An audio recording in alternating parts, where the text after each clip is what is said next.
Class में हमने क्या करा था कि अगर यूजर डेटा फिल करने के बाद, ठीक है, सक्सेसफुली डेटा फिल हो जाएगा तो क्या होगा, उसके पास वेलकम पेज ओपन होगा। वेलकम पेज पे क्या होगा, your data has been successfully inserted. Then उसके पास व्यू का ऑप्शन आएगा, अगर वो व्यू करना चाहता है तो वहाँ पे व्यू कर सकेगा। लेकिन ये किसके लिए था, फॉर एग्जाम्पल देखा जाए तो ये एडमिन के लिए ज्यादा अच्छा है, एडमिन पोर्टल के लिए कि अगर एडमिन पोर्टल ही क्या कर सकता है, एडमिन क्या कर सकता है, सारा डेटा व्यू कर सकता है।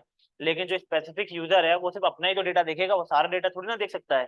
तो यहाँ पे हम क्या करेंगे, पहले अब क्या होता था कि जब मैं व्यू डेटा पे क्लिक करता था तो मुझे मेरा सारा का सारा डेटा व्यू हो जाता था, सारा डेटा प्रिंट हो जाता था टेबल की फॉर्म में, ठीक है।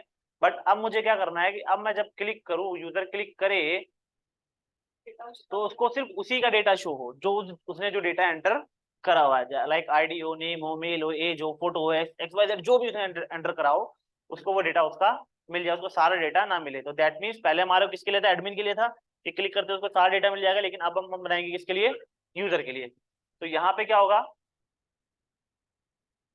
ठीक है, लाइक फॉर एग्जाम्पल यहाँ पे यूजर है,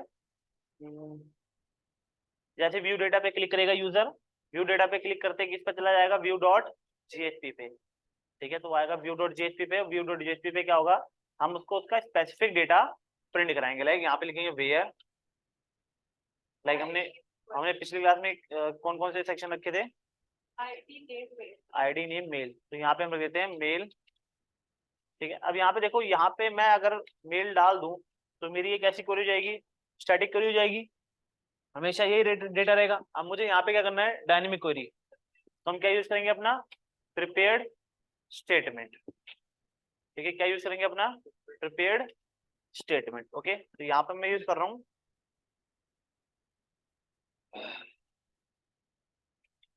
cone dot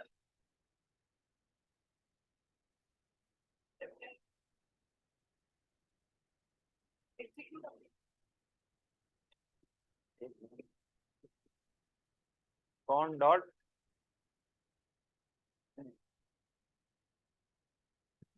prepare statement. Prepare statement यहाँ पे हम पास कर देंगे सिलेक्ट स्टार फ्रॉम, टेबल का नाम क्या था, ht data, where mail, mail जिसका क्या हो, क्वेश्चन मार्क, ठीक है। तो वहाँ उसका सारा कॉलम हमें यहाँ पे मिल जाएगा, ठीक है। अभी मुझे किसका ऑब्जेक्ट देगा, प्रिपेयर्ड स्टेटमेंट का ऑब्जेक्ट मिलेगा मुझे, प्रिपेयर्ड स्टेटमेंट यहाँ पे कर लिया पीएच, ठीक है। अब मैं यहाँ पे क्या करता हूँ अपना PS dot set string first question के अंदर किसकी वैल्यू चली जाए, मेल की वैल्यू चली जाए, ठीक है। कहाँ पे हम लिखा था, कोई नहीं है, वेरिएबल का नाम है ये, वेरिएबल अभी मैं बनाऊंगा, ठीक है। तो यहाँ पे डिक्लेरेशन टैग के अंदर मैं क्या करता हूँ, less than percentage, declaration tag के अंदर मैंने 3 वेरिएबल बना लिए। इंट आईडी के लिए, आईडी का सेक्शन था, स्ट्रिंग नेम के लिए, और यहाँ पे लगा दिया कॉमा मेल के लिए, ठीक है। जैसे उसको डेटा मिल जाएगा तो वही मेल वाला डेटा हम इसके अंदर डाल देंगे, ठीक है। अभी मेल वाला डेटा आएगा कहाँ से, जब यूजर इस पे क्लिक करेगा, किस पे क्लिक करेगा, जब यूजर व्यू डेटा पे क्लिक करेगा तो हमारा कौन सा पेज ओपन होगा, view dot JSP. View dot JSP पे उसको उसका डेटा शो हो जाना चाहिए। तो यहाँ पे क्या होगा, वो व्यू डॉट जेएसपी पे आएगा, और यहाँ पे उसने व्यू के अंदर उसका क्या नाम दे रखा है, यहाँ पे फॉर एग्जाम्पल यहाँ पे क्या नाम दे रखा है उसने, इसका मेल दे रखा है, ठीक है। तो मैं यहाँ पे लिख देता हूँ इसका रिक्वेस्ट डॉट गेट पैरामीटर, जो भी पैरामीटर होगा मेल। अभी यहाँ पे हम HTTP सेशन का यूज करेंगे, ठीक है। मेल, वही मेल वाली वैल्यू हमने यहाँ पे सेट कर दी, क्लियर है इतना, okay. ps dot execute query, execute query मुझे किसका ऑब्जेक्ट देता है, रिजल्ट सेट का।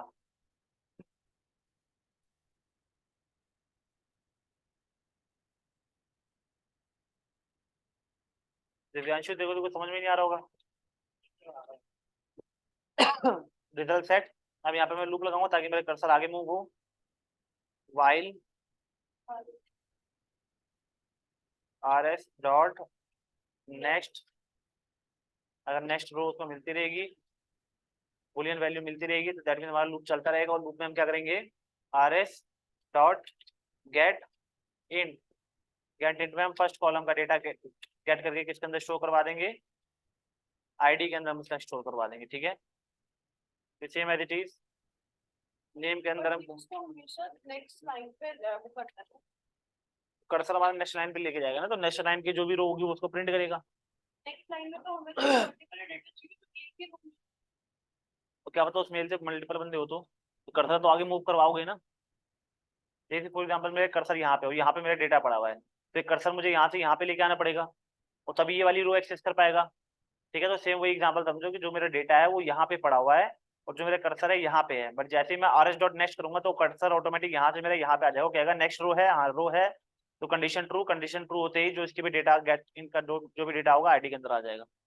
ठीक है, तो ऐसे गेट स्ट्रिंग डेटाबेस के अंदर जो भी हम सेकंड कॉलम का जो भी डेटा होगा किसके अंदर स्टोर हो जाएगा, नेम के अंदर। अगर मेल के अंदर भी स्टोर करना है तो कर लो, नहीं तो बाय डिफॉल्ट तो मेल के अंदर यही मेल वाली वैल्यू आएगी। फिर भी हम एक बार कर ही लेते हैं। ठीक है, ये एक लाइन एक्स्ट्रा लिख रहा हूँ भले, rs डॉट गेट स्ट्रिंग और थर्ड कॉलम का डेटा। ठीक है, अब हम क्या करेंगे, यहाँ पे डिक्लेरेशन टैग के अंदर यहाँ पे हम अपना वो करेंगे, tr टैग ओपन करा हमने, tr टैग क्लोज करा, नहीं डिक्लेरेशन टैग बनाने की क्या जरूरत है।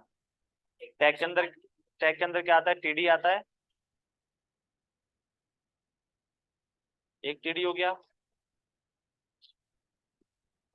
दो td, तीन td, यहाँ पे हमारा लेस देन परसेंटेज इक्वल, यहाँ पे हमारा आ जाएगी किसकी value, less than percentage equal, यहाँ पे आ गई हमारी आईडी की वैल्यू प्रिंट हो जाएगी, लेस देन परसेंटेज इक्वल, यहाँ पे किसकी वैल्यू प्रिंट हो जाएगी, नेम की वैल्यू प्रिंट हो जाएगी। याद है कौन सा टैग है, इसको क्या बोलते हैं, एक्सप्रेशन। ठीक है, और यहाँ पे मेल की वैल्यू प्रिंट हो जाएगी। ठीक है, तो एक बार रन करते हैं हम यहाँ पे।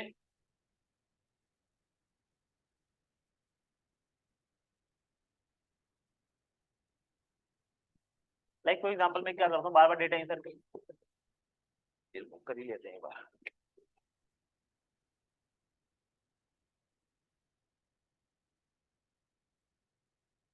कंसोल पर देखते हैं क्या हुआ।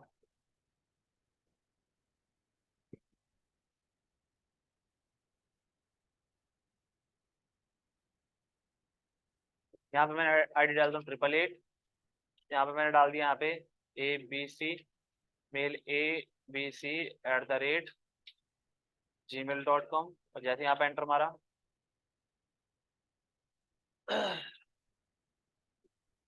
Your data has been successfully inserted, जैसे व्यू पे क्लिक करा तो यहाँ पे मेरा कोई भी डेटा नहीं आया, जीरो, नल, नल आया। अब यहाँ पे कॉन्सेप्ट ध्यान से समझना। ठीक है, यहाँ पे ऐसा किस लिए हुआ है, अब मुझे यहाँ पे ये एक्सपी पेन की जरूरत पड़ेगी।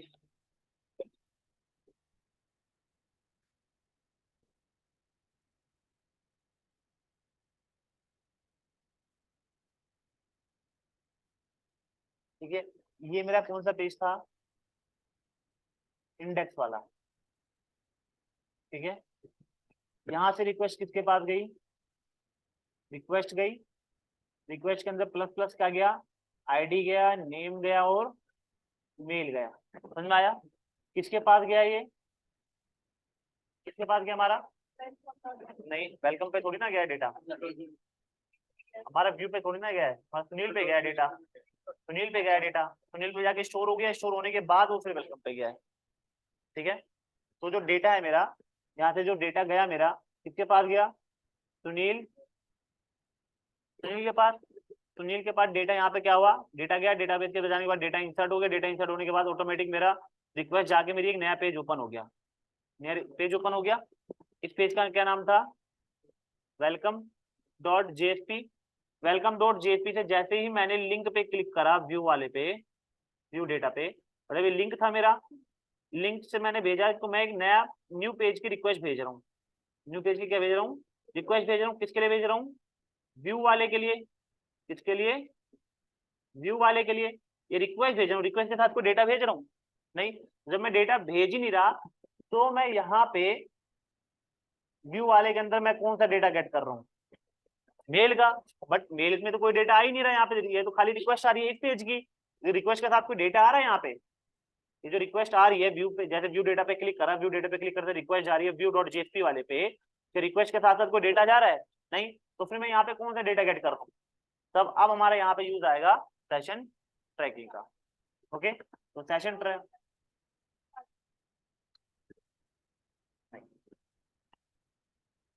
ठीक है। तो यहाँ पे क्या करेंगे हम? यहाँ पे आते हैं सुनील डॉट जेएसपी पे।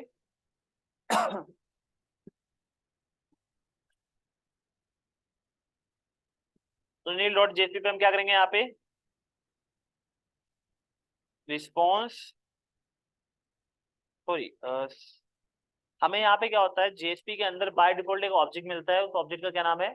सेशन। मैंने बताया था 9 इम्प्लीसिट ऑब्जेक्ट मिलते हैं, जिसमें से हमने 5-6 कवर कर लिए थे, बाकी सारा आपका होमवर्क था। जिसमें से हमारे एक ऑब्जेक्ट मिलता है सेशन नाम का ऑब्जेक्ट, हमें पहले से मिलता है। और ये किसका ऑब्जेक्ट होता है? एचटीटीपी सेशन का। Session dot set attribute, attribute के अंदर हमने सेट कर दिया। क्या सेट कर दिया? यहाँ पे इसका रख दिया मेल। ये मेल हम ये हमारी की हो गई, मेल हमारी की हो गई, और ये मेल की हमारी वैल्यू हो गई। मेल की वैल्यू मैंने क्या रख दी? मेल। ये मेल सबकी अलग अलग होती है, तो ये हमारी की हो गई, ये हमारी वैल्यू हो गई। यहाँ पे एम है, ठीक है। M। इतना क्लियर है?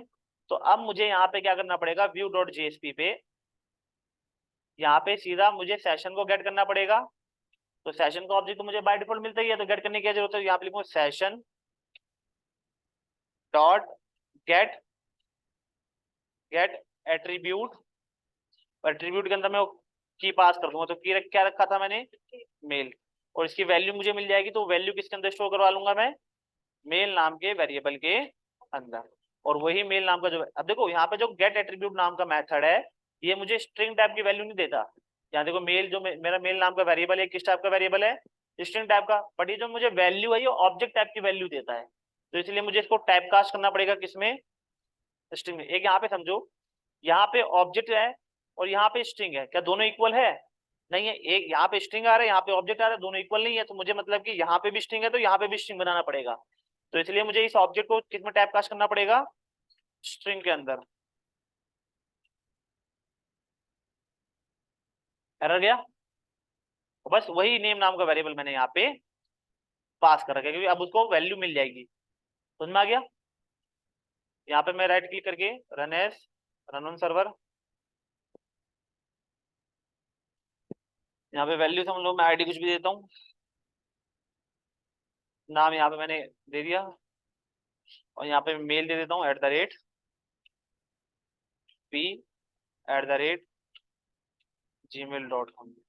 जैसे ही सबमिट पे क्लिक करा, यहाँ पे आ गए, जैसे व्यू डेटा पे क्लिक करा, देखो हमें हमारा डेटा, अब सिर्फ उसको स्पेसिफिक उसी यूजर का डेटा प्रिंट हो रहा है, सारा डेटा प्रिंट नहीं हो रहा। समझ में आ गया यहाँ पे सेशन ट्रैकिंग का क्या काम होता है? ओके, अब इसको बैठ के लिखो। तो ये हमारा सेशन ट्रैकिंग की टेक्निक की हेल्प से हमने यहाँ पे करा है, डेटा फैच करा है किसी पर्टिकुलर सिर्फ यूजर का। ओके।